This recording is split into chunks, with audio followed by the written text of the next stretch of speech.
Bonjour, bonsoir, ça dépend de l'heure à laquelle vous nous regardez. Le Sportif Parle est votre émission qui offre un temps, une opportunité aux différents acteurs dans le domaine des sports.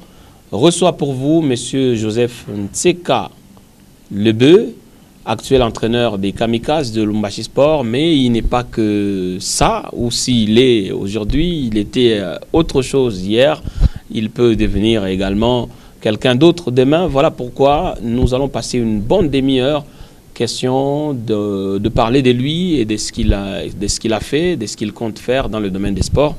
Coach, bienvenue. Merci. Et s'il vous était demandé de parler de vous-même, Joseph Ntseka, qui est-il?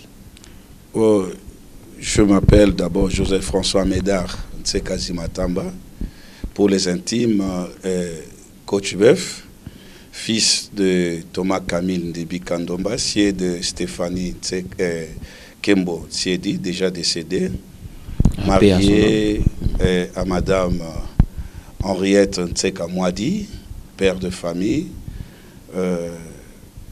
J'ai commencé ma carrière très tôt, ayant aussi quitté le terrain aussi très tôt à cause d'une blessure. Et très tôt, je commençais. Même avant, j'ai dirigé déjà d'encadrer des jeunes du quartier. C'était déjà la vocation qui s'annonçait. Et vite après l'arrêt sur le terrain, je suis allé vite embrasser ce métier d'entraîneur. Et jusqu'à ces jours. Oh, vous avez parlé de trop tôt, trop tôt, trop tôt, trop tôt. J'ai retenu que vous avez quitté le terrain trop tôt. Oui, à donc, l'âge de 23 ans. Vous avez joué au foot? Oui, j'ai joué. Ah bon? J'ai joué. Nous avions commencé en tant que jeunes, aujourd'hui on peut appeler l'académie, à Sana, avec le fondateur Modogo, Likolo. Ensemble, nous étions de la même promotion avec Patrice Epati Lokose. Nous étions avec Fizitien Nzaou, il y avait Okitakachi, Mimi Orange, nous étions tous Boulaïma. Okay. Les gardiens, nous étions tous dans la même équipe. Et Jackie Tanzambi, les jeunes frères Raigo Tanzambi. Il y a d'autres que je n'ai pas cités.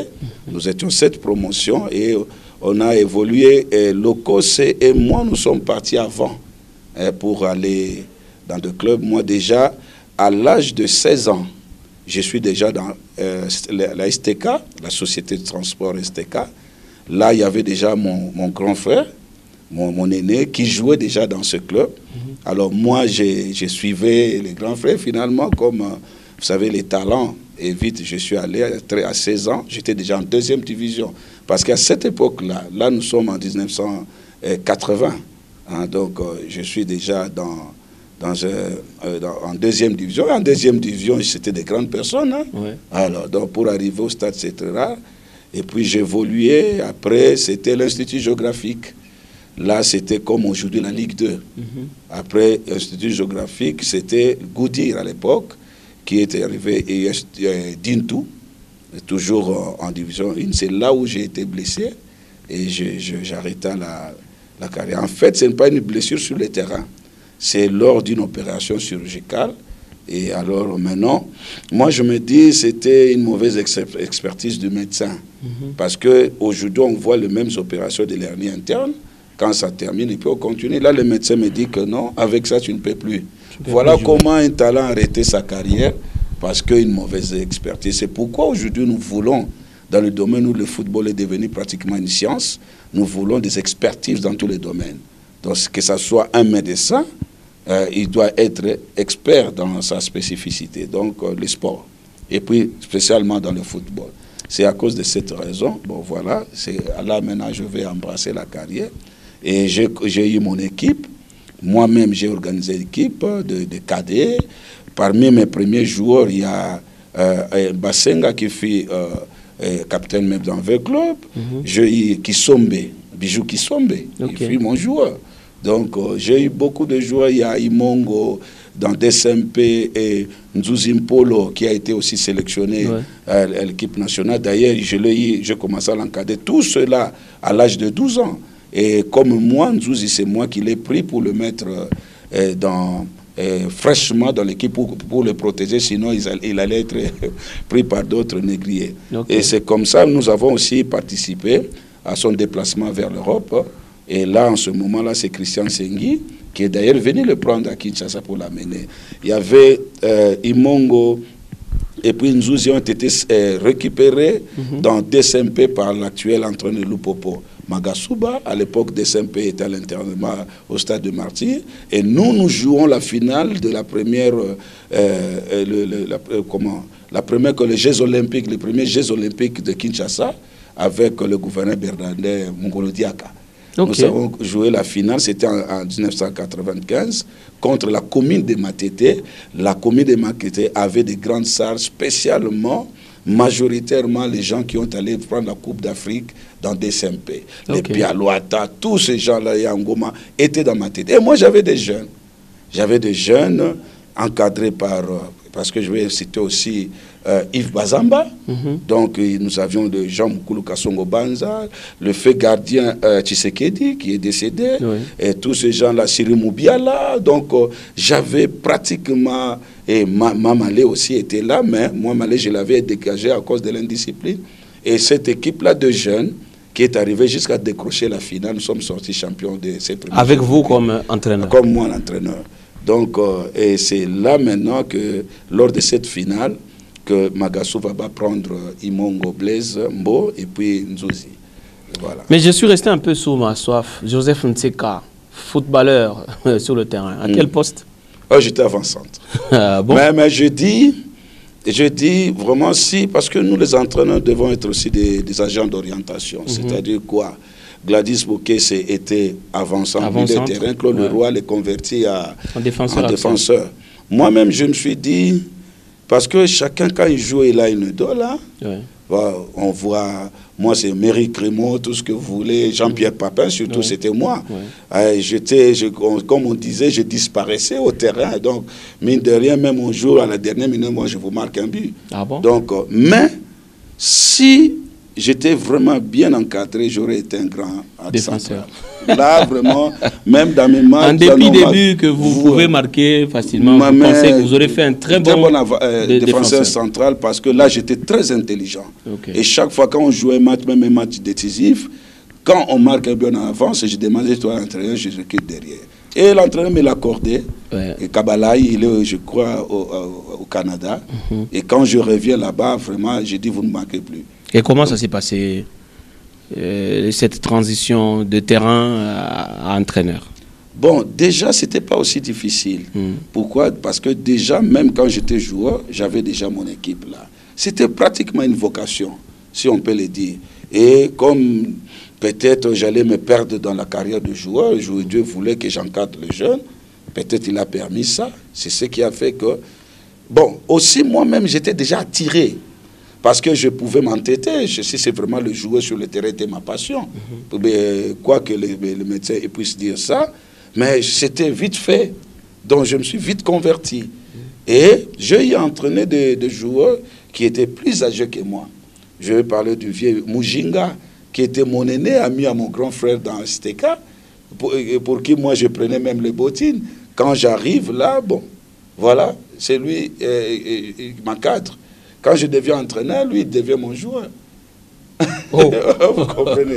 Mais il me respectait beaucoup. Donc, déjà, ça.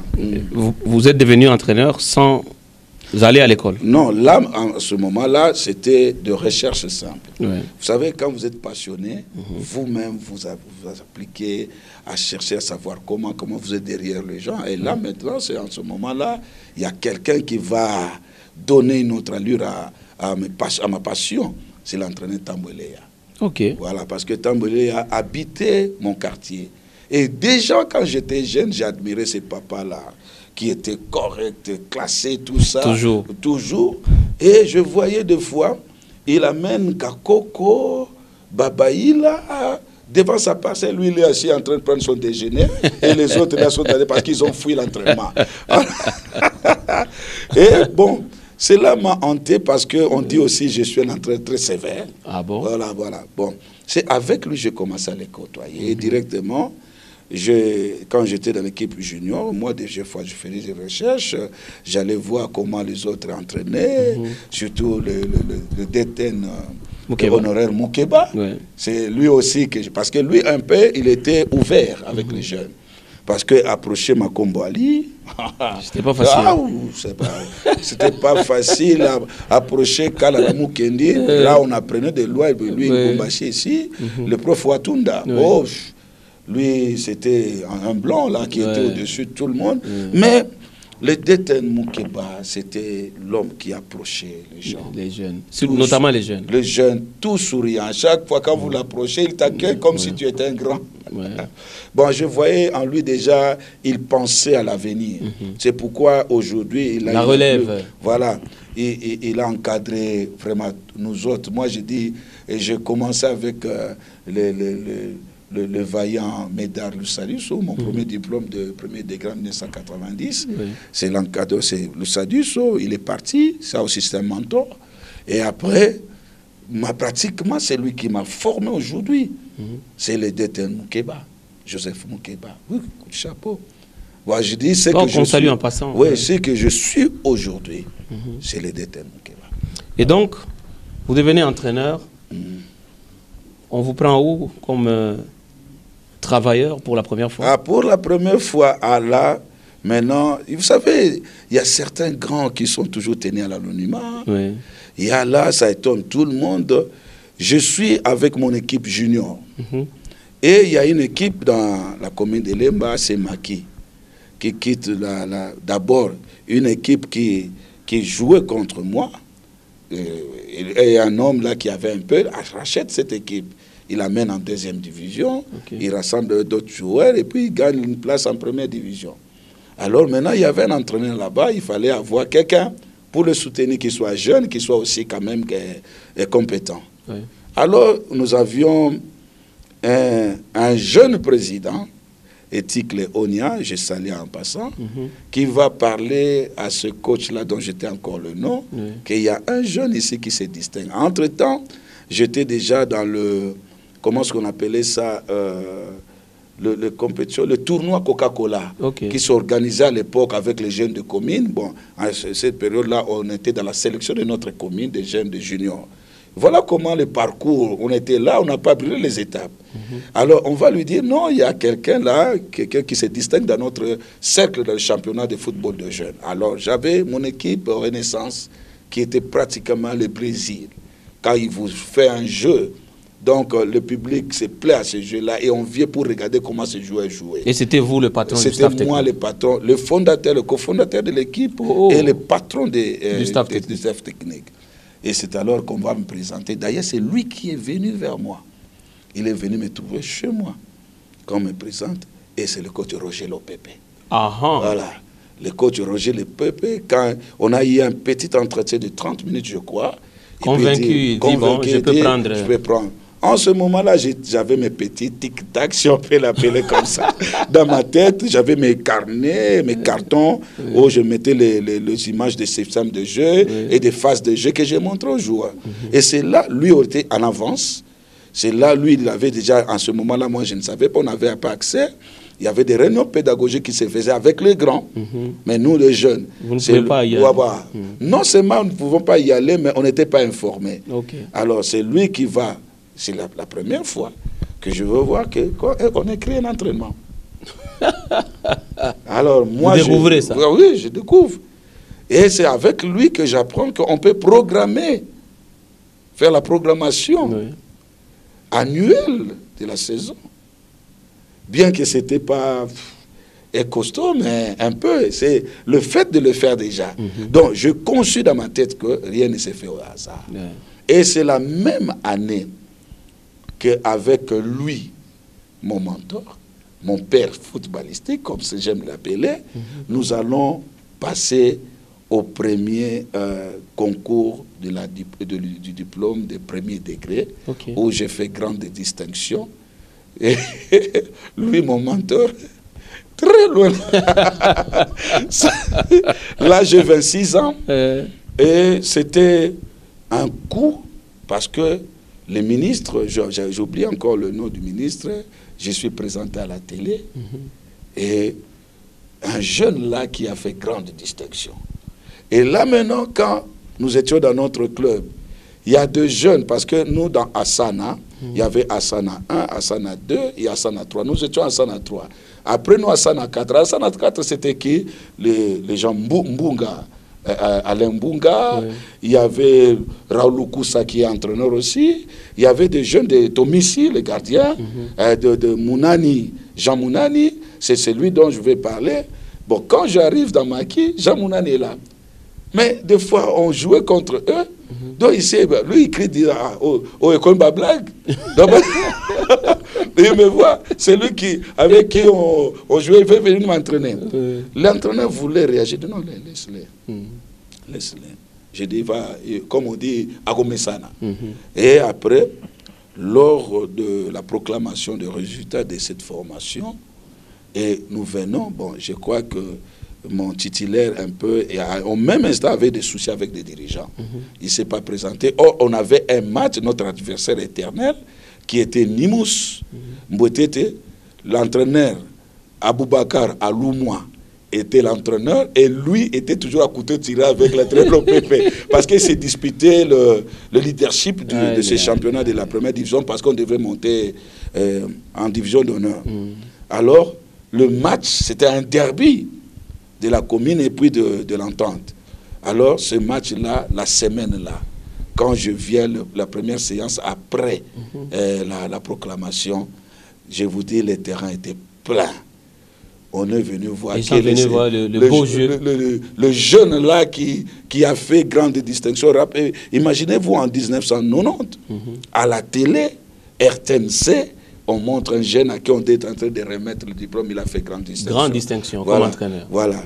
Il fallait le voir maintenant. Et le terrain était plein, les dirigeants voulaient même changer, bousculer le staff technique. Moi, je dis non. Celui-là, c'est quelqu'un qui a l'expérience. Ça, ce n'est qu'un papier. J'ai beaucoup à apprendre auprès de lui. Et comme c'était Dieu, les anges nous accompagnaient, nous sommes allés jouer les matchs et nous avons gagné cette équipe. Et à la fin du match, le coach Roger Le Peuple se dispute avec Aboubakar.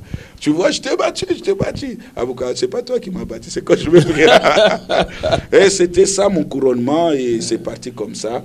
Les gens m'ont fait confiance. À un certain moment, quand le coach Le Peuple quitte l'équipe, on me prend pour diriger. Là, maintenant, nous sommes en Ligue 1.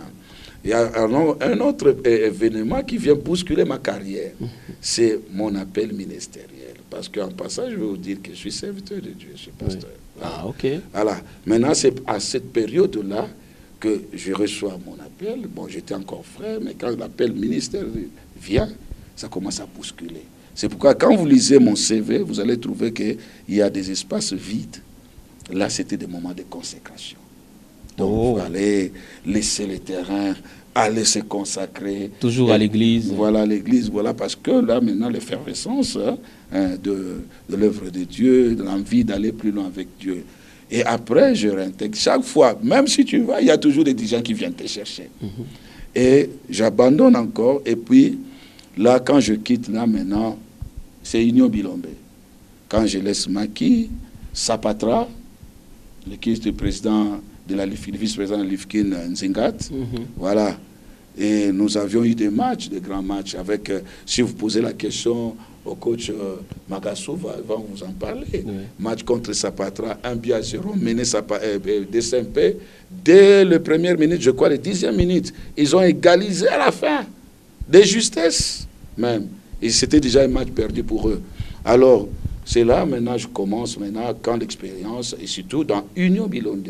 Bilombe, à l'époque où c'est le Barros, c'était dans 20 clubs. Alors, donc, c'était ça. Et puis, c'est le Barros un peu qui m'a donné un peu de la valeur. Il y a 2 entraîneurs qui ont parlé de moi. C'est le Barros quand on le croise. Vous voyez, à l'époque où c'est le Barros faisait ces histoires-là, il battait 4, mais quand il vient croiser Union Bilombe, c'est le Barros qui courait derrière le ballon pour faire le résultat. Donc, vous voyez, c'est ça. Nous, ça arrive encore. Là, maintenant, j'abandonne. Là, maintenant, c'est la consécration. Maintenant, je dois me préparer parce que moi-même, je suis consacré pasteur. Il faut faire maintenant s'investir. Et j'arrête encore. 2006, et 96 plutôt, à 2000. Vous êtes à l'église. Voilà, je reprends un peu. Et puis 2001, 2002, j'arrête encore. C'est en 2006 que je viens encore rentrer. Et là, maintenant, je rentre. Il y a l'équipe de AJ Vainqueur, le président Tanza, Robert Tanza et Robert Mutombo, je crois qu'ils sont ici à Lubumbashi. Qui vous prennent. Voilà, qui me prennent. Après, et là, je me dis, je rentre, mais il ne faut pas que je rentre directement au stade. Je vais voir si je n'ai pas perdu les réflexes, question de réveiller un peu des sensations. Alors, une saison seulement, une saison, je sors meilleur entraîneur de l'entente, et puis directement, c'est MK étanchéité avec le président Max. Et c'est lors de ce match où nous croisons avec au Bibé Mutombo, pour la première fois, parce que lui, quand il est venu, et les autres entraîneurs, c'était de rien. C'est lui le super entraîneur. Lors d'une émission, parce que là, il a eu pour son compte ce jour-là.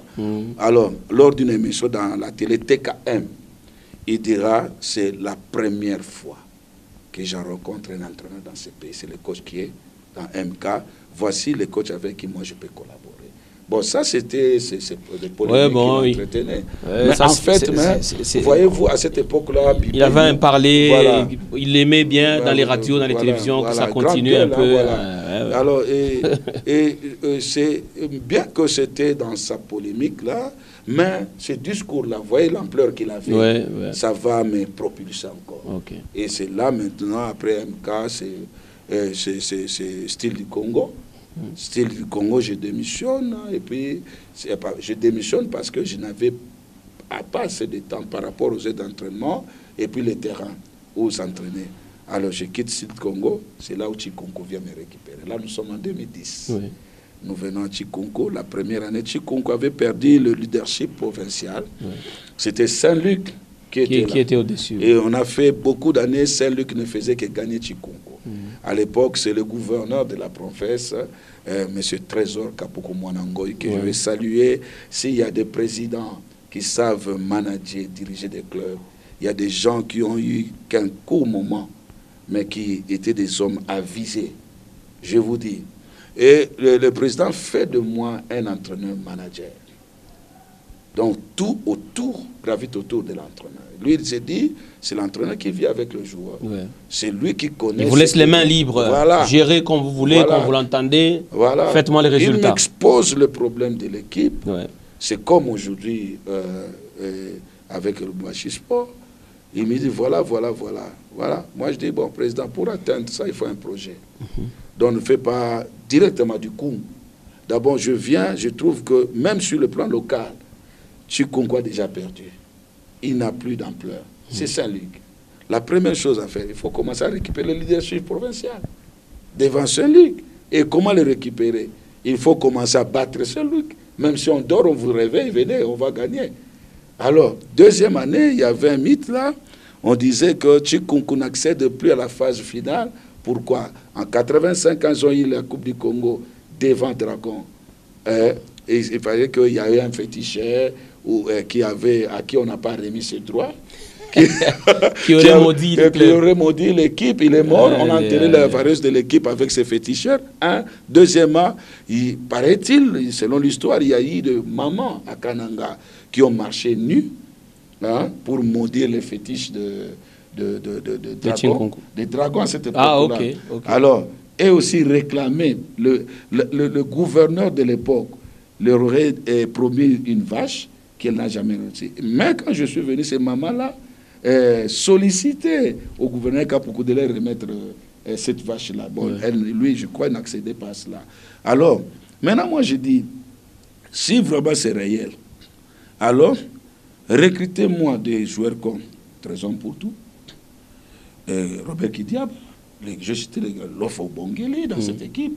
Et si nous tombons toujours, je vais croire à cela. Mais si jusqu'à présent, si nous voulons recruter, les champs de recrutement, c'est deuxième division, voilà, bon, je ne crois pas. Alors donc, pour moi, la première saison, la récupération du leadership, la deuxième saison, défi, c'est passer, notre objectif, c'est passer la phase finale, qualifier pour la phase finale. Et la troisième, nous allons viser la Coupe du Congo.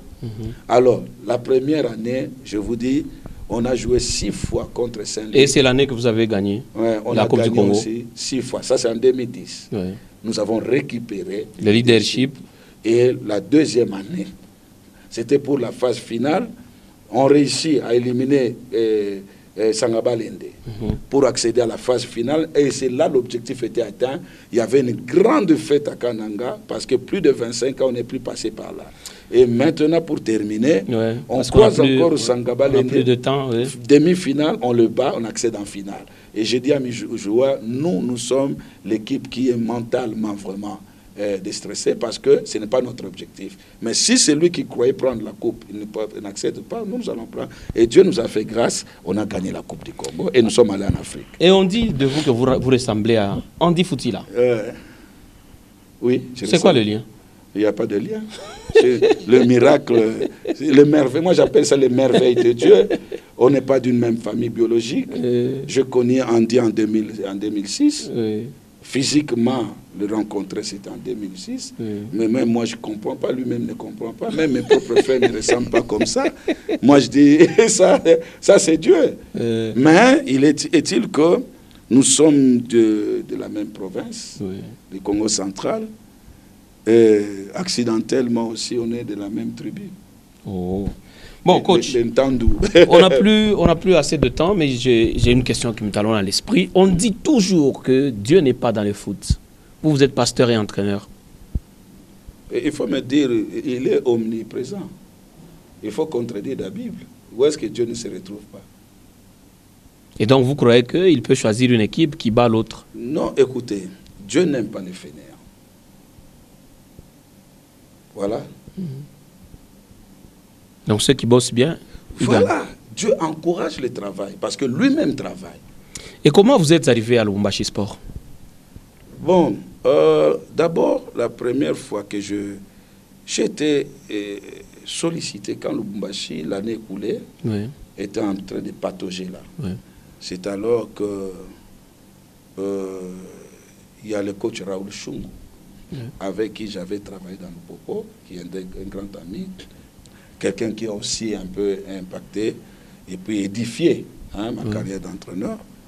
C'est lui qui m'appelle, parce qu'il était, je crois, venu ici organiser, je crois, Étoile jaune, quelque chose comme ça. Il était invité.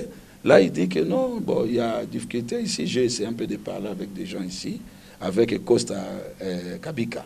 L'ancien secrétaire de l'Opopo aussi. Et c'est Moussonda, le secrétaire actuel, qui va me contacter à cette époque-là. On ne s'est pas accordé en termes de contrat. Et ce qu'il proposait, je dis. Alors, quand on vient l'année passée, au départ, quand on voulait recruter, il était en Kinshasa pour recruter. C'est là aussi je suis encore... Là, maintenant, on s'est accordé. Voilà. Maintenant, le problème, c'est quoi? On dit, bon, finalement, parce on échangeait avec quelqu'un au téléphone, bon, que lui disait c'était le président. Moi, je dis, parce qu'à l'époque, je ne connaissais pas. On s'est accordé. Maintenant, il était question, nous sommes un jeudi ou bien un vendredi, on dit jeudi. On dit, vous voyagez le samedi. Moi, je dis, non, le samedi, je suis responsable, si vous voulez, le lundi. Nous sommes le dimanche. Le lundi matin, j'appelle Moussonda, comment pour le voyage? Je dis, non, là-bas, moi je suis ici, mais on a conclu avec un autre entraîneur, c'est mon frère, Bailon. Moi, je dis, bon, ça va. Et quelques temps après, on vous a rappelé. Le président était à Kinshasa, on m'invite, on dit, voilà, on veut que là, c'est comme ça que je suis arrivé là. Bien, coach, merci beaucoup de votre disponibilité. Le temps nous fait défaut, mais ce n'est pas la dernière fois que vous avez fait parler. Hein? Oui, justement, l'émission, c'est le sportif qui parle et vous l'avez parlé. Ça va, merci. Bien, d'ici à la semaine prochaine. Je salue ma femme et mes enfants, tous les amis. Je salue Sandoka, mon ami. Merci. Merci beaucoup. Et moi, j'ai pensé que vous alliez dire vous bénissez comme pasteur. Ceux qui nous ont suivis. Mais c'est le sport ici. D'ici à la semaine prochaine, amis téléspectateurs, nous vous disons merci d'avoir été nombreux à suivre cette émission, Le Sportif Parle. Et on a reçu pour vous Joseph Ntseka, actuel entraîneur de Lubumbashi Sport. Et ce n'était pas la dernière fois. On espère très prochainement, il sera là encore avec nous pour parler autre chose. Et donc, bye bye et à la semaine prochaine.